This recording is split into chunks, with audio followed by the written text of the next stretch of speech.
আজ আমাদের আলোচ্য বিষয় কবিগুরু রবীন্দ্রনাথ ঠাকুর রচিত ঠাকুরদা গল্পটি। এই গল্পটি আমরা আজকে আলোচনা করে দেখব। সমগ্র গল্পটি আমাদের চ্যানেলে অলরেডি পাঠ করা হয়েছে এবং সেই লিংক আমি ডেসক্রিপশন বক্সে এবং আই বাটনে দিয়ে রাখব। কাজেই আসুন আলোচনা শুরু করা যাক। বিশ্বকবি রবীন্দ্রনাথ ঠাকুর রচিত ছোট গল্পগুলির মধ্যে একটি ছোট গল্প এই ঠাকুরদা। এর আগেই জেনে নেব কবিগুরু রবীন্দ্রনাথ ঠাকুরের অন্যান্য রচনাগুলির একটু প্রসঙ্গে। 1861 সালের 7ই মে কলকাতার জোড়াসাঁকোতে পিরালি ব্রাহ্মণ পরিবারে কবি জন্মগ্রহণ করেছিলেন। 1874 সালে তত্ত্ববোধিনী পত্রিকায় তার প্রথম কবিতা অভিলাষ প্রকাশিত হয়েছিল। সমগ্র জীবনে কবিগুরু রবীন্দ্রনাথ ঠাকুর 52টি কাব্যগ্রন্থ লিখেছেন। 38টি নাটক, 13টি উপন্যাস এবং 36টি প্রবন্ধ ও অন্যান্য গদ্য সংকলনও প্রকাশিত হয়। তার সর্বমোট 95টি ছোট গল্প এবং 1915টি গান যথাক্রমে গল্পগুচ্ছ ও গীতবিতান সংকলনের অন্তর্ভুক্ত হয়েছে। তিনি প্রায় 2000 ছবি এঁকেছিলেন। রবীন্দ্রনাথের রচনা বিশ্বের বিভিন্ন ভাষায় অনূদিত হয়েছে। 1913 সালে গীতাঞ্জলি কাব্যগ্রন্থের ইংরেজি অনুবাদের জন্য তিনি সাহিত্যে নোবেল পুরস্কার লাভ করেছিলেন। 1941 সালের 7ই অগস্ট রবীন্দ্রনাথ ঠাকুরের মৃত্যু হয়েছিল। তার অন্যান্য রচনার মধ্যে উল্লেখযোগ্য দুটি ছোট গল্পের নাম যা পরীক্ষায় আসতে পারে।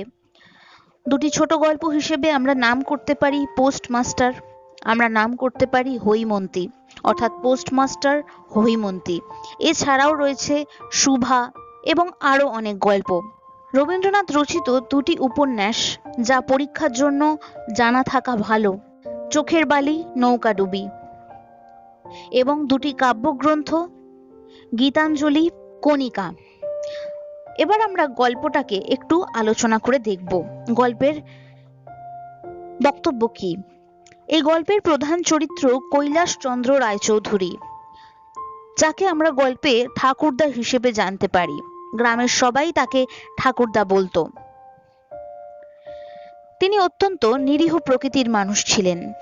সকলের সাথে মিশতে ভালোবাসতেন, দেখা হলে সবার খোঁজ খবর নিতেন এবং মানুষের সুখে দুঃখে পাশে দাঁড়াতেন। খুব পরিষ্কার পরিচ্ছন্ন মানুষ ছিলেন তিনি। তার হয়তো খুব অল্প কিছু ছিল, তবুও তিনি খুব পরিষ্কার করে গুছিয়ে জিনিসগুলো রাখতেন, যার ফলে মনে হতো তার বুঝি অনেক আছে। মোটের ওপর এই হচ্ছে কৈলাসচন্দ্র রায়চৌধুরী ওরফে ঠাকুরদার স্বভাব চরিত্র। পরবর্তীকালে বিশদে আবারও বলবো, গল্পের শুরুতে এইটুকু জানালাম। গল্পের এই যে প্রধান চরিত্র কৈলাসচন্দ্র রায়চৌধুরী বা ঠাকুরদা, তাদের যে পরিবার রায়চৌধুরী পরিবার, তারা অতীতে বেশ ধনী একটি পরিবার ছিলেন। জমিদার ছিলেন তারা এবং বাবু বলে পরিচিত ছিলেন। সেই সময় বাবু উপাধি লাভের জন্য খুব পরিশ্রম করতে হতো। নয়নজোড়ের বাবুরা পাড় ছিঁড়ে কাপড় পরতেন, কারণ না পাড়ের কর্কশতা তাদের সুকোমল বাবুয়ানাকে নষ্ট করে দিত।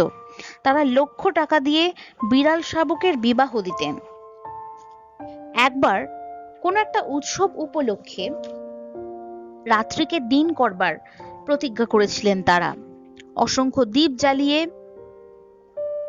সূর্য কিরণের অনুকরণে তারা সত্যিকারের রূপো জড়ি ওপর থেকে বর্ষণ করেছিলেন, এ কথাও শোনা যায়। এবার বিষয় হলো, এর ফলে অনেকখানি টাকা খরচ হয়ে যায়। এই জাতীয় আচরণগুলো শুনলেই বোঝা যায় যে এককালীন অপ্রয়োজনীয়ভাবে অনেক খরচ হয়ে যায়। তার ফলে পরিবারের যে অর্থ ভাণ্ডার তা একেবারে তলানিতে এসে ঠেকে এবং ঠাকুরদাদের পরিবারের ক্ষেত্রেও ঘটনাটা একই দাঁড়ায়।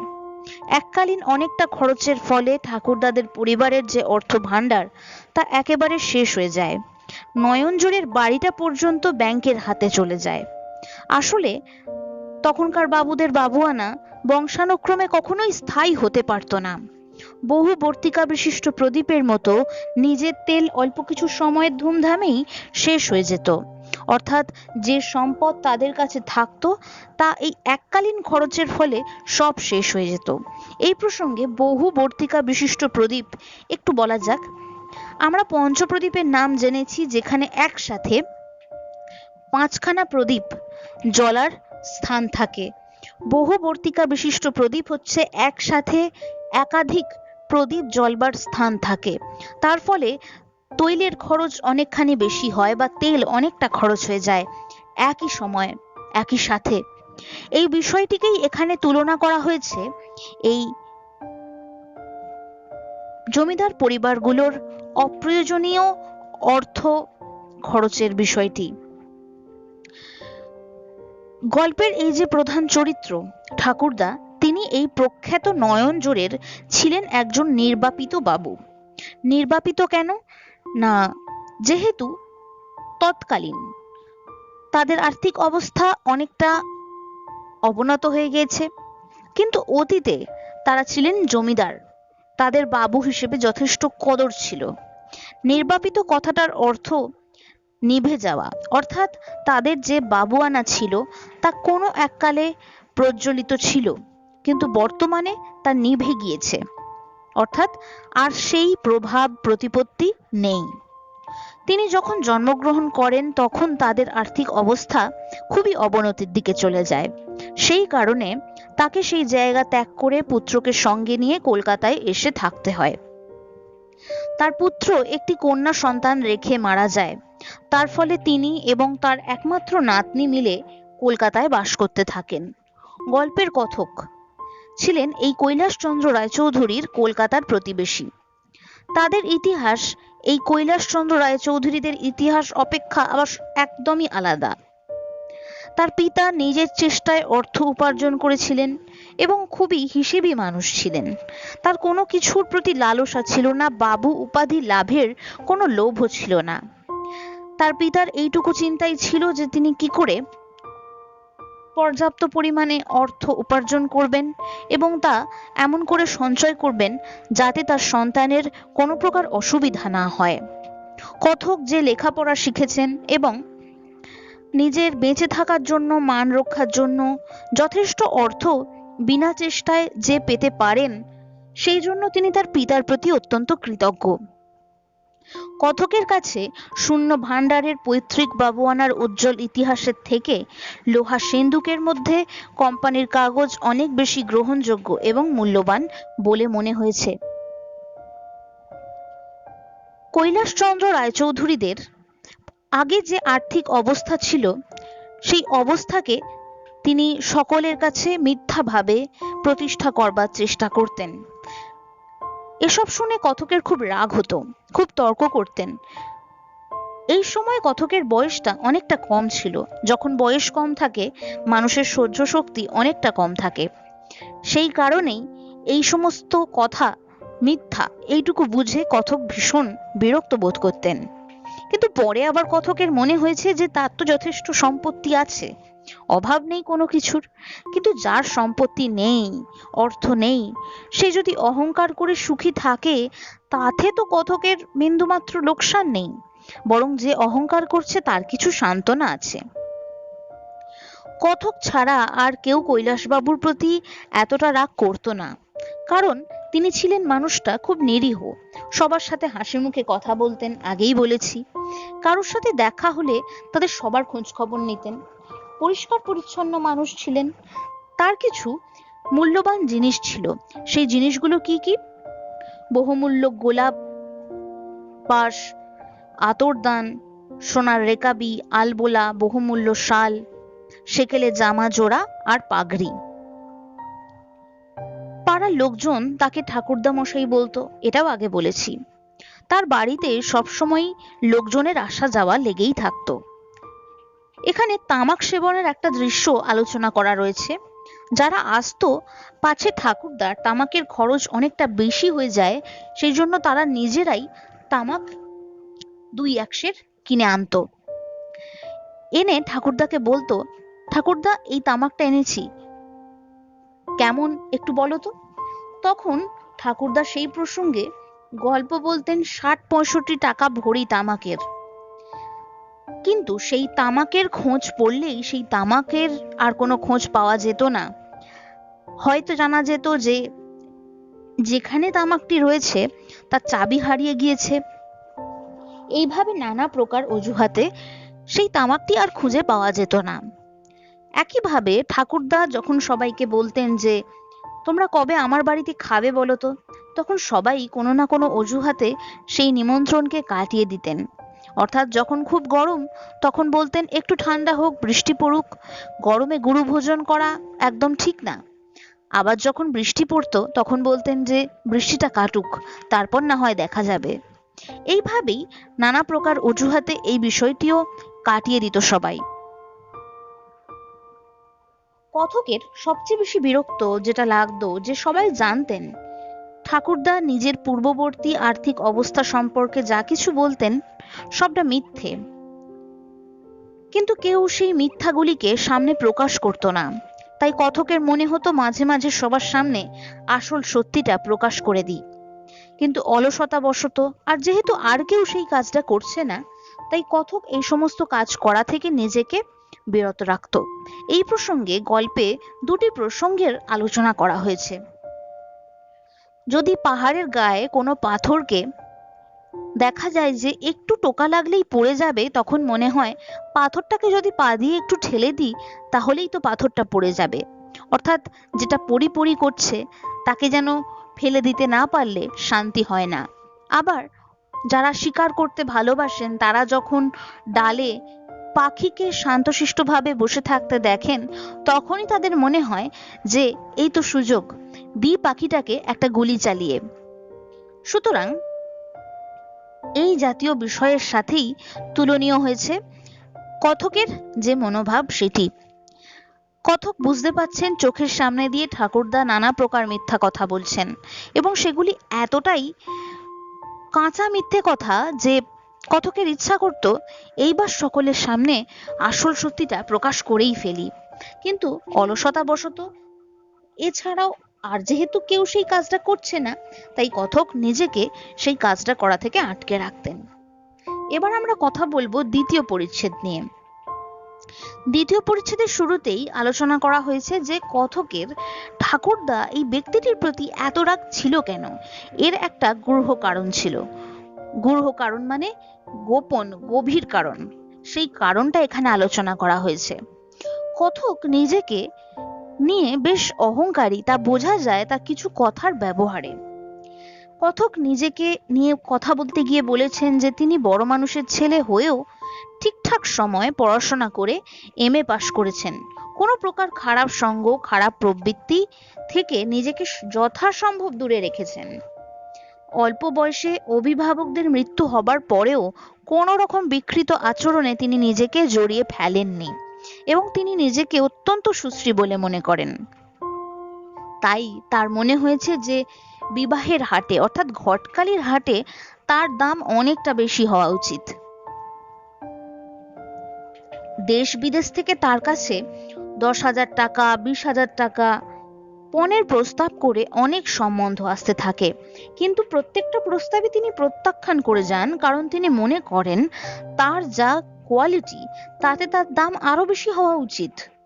অবশেষে তিনি মনে করেছেন কি জানি জন্মিতে পারে মম সমতুল, অসীম সময় আছে, বসুধা বিপুল। এটি প্রাচীন কবি ভবভূতির লেখা দুটি কবিতার লাইন। এর অর্থ হচ্ছে হয়তো আমার সমতুল্য কেউ এখনো জন্মাতে পারে, অনেকটা সময় আছে, পৃথিবীটাও তো অনেক বড়। তবে তার সন্দেহ হয়েছে যে বর্তমান কালে আর এই ছোট্ট বঙ্গদেশে বা বাংলাদেশে হয়তো তার সমতুল্য কোনো মানুষ এখনো জন্মায়নি। কন্যা দায়গ্রস্ত পিতা মাতারা কথককে নানাভাবে তাদের মেয়েকে বিবাহ করার জন্য অনুরোধ করত এবং নানা প্রকার আদর আপ্যায়ন করত। এইসব আচরণকে কথক নিয়মিত পূজা হিসেবে গণ্য করেছিলেন এবং মনে করতেন যে এই সমস্ত পূজা তার পাওয়া উচিত। এই জাতীয় আচরণ পাবার ফলে তার মনের মধ্যে অত্যুচ্চ দেবভাব বা অতি উচ্চ দেবভাব জন্মগ্রহণ করেছিল। নিজেকে তিনি দেবতা ভাবতে শুরু করে দিয়েছিলেন। ঠাকুরদার যে নাতনি ছিল, কথক মনে করেছিলেন যে সেই নাতনির বিবাহের প্রস্তাব নিয়ে ঠাকুরদা বুঝি তার কাছে আসবে।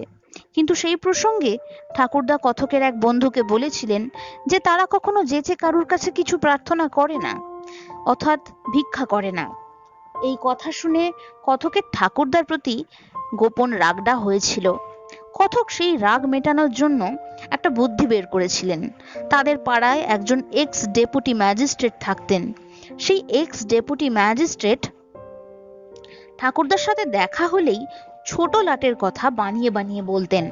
সেই কথা মনে করেই কথক স্থির করেন যে তার এক বাল্য বন্ধুকে ছোট লাট সাজিয়ে ঠাকুরদার কাছে নিয়ে যাবেন। যেই ভাবা সেই কাজ। কথক তার বন্ধুকে ইংরেজ ছোট লাট সাজিয়ে ঠাকুরদার বাড়িতে নিয়ে আসেন। এই সংবাদে, অর্থাৎ ছোট লাট আসবেন সেই সংবাদটা শোনার পরে এবং যখন ছোট লাট আসেন তখন ঠাকুরদা ভীষণভাবে আনন্দে আত্মহারা হয়ে পড়েছিলেন। সমস্ত ঘরবাড়ি বহু মূল্যবান জিনিসগুলি দিয়ে সুসজ্জিত করে তুলেছিলেন এবং নিজেও তাদের পুরনো বাবুয়ানার যে সাজ, অর্থাৎ পাগড়ি, ধুতি ইত্যাদি পরে সেজেছিলেন।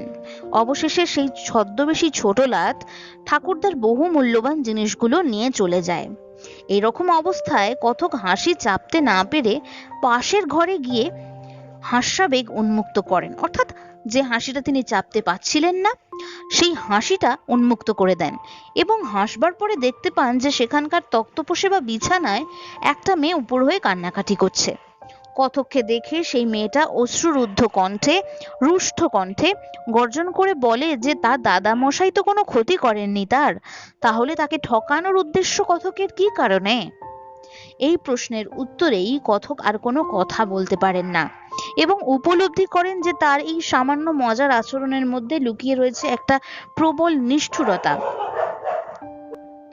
এই উপলব্ধিটাই তার মুখের হাসিকে সেই সময় একেবারে ম্লান করে দেয় এবং কথক বুঝতে পারে যে ঠাকুরদার নাতনি, যার নাম কুসুম, তার মধ্যে একটা সুন্দর হৃদয় রয়েছে, যে মানুষের দুঃখে ব্যথিত হয়, মানুষের কথা ভাবে, মানুষের যন্ত্রণা যাকে প্রভাবিত করে।